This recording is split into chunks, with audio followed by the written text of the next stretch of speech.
পানের leaf spot এবং কাণ্ডপচন বর্তমান সময়ে পান চাষিদের জন্য সবচেয়ে ভয়াবহ দুটি রোগ। প্রিয় দর্শক, স্কোর পেস্টিসাইডের সম্পূর্ণ নতুন একটি ভিডিওতে আপনাদের সবাইকে আবার স্বাগতম জানাই। আজকের এই ভিডিওতে আমরা কথা বলবো পানের সবচেয়ে ভয়াবহ দুটি রোগ, কাণ্ডপচন এবং লিফ স্পট নিয়ে।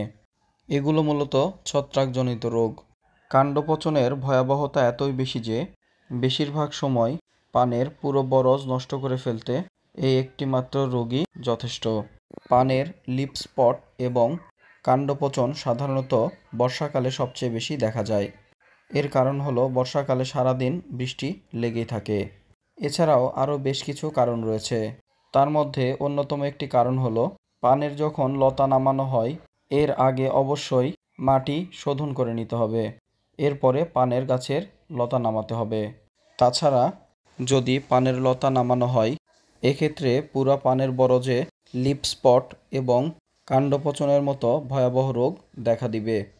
এক্ষেত্রে অবশ্যই আপনাদেরকে মাটি শোধনের জন্য গ্রিন ক্যাল প্রতি 33% জমির জন্য 5 কেজি, ম্যানকোসিল 500 গ্রাম, কপার ব্লু 3 থেকে 400 গ্রাম এবং ফিলবার্ট 3GR 2 কেজি পরিমাণ খৈলের সাথে ভালোভাবে মিশিয়ে পানের গাছের দুই পাশে ভালোভাবে ছিটিয়ে দিতে হবে। তাহলে পানের গাছের লতা নামানোর পরে এই ধরনের পচনজনিত ভয়াবহ রোগ আর হবে না ইনশাআল্লাহ। এখন কথা হলো, যারা এই ধরনের পদ্ধতি অবলম্বন করেন নাই বা যারা লতা নামানোর আগে জমিটা ভালোভাবে শোধন করে নেন নাই, তারা কি করবেন?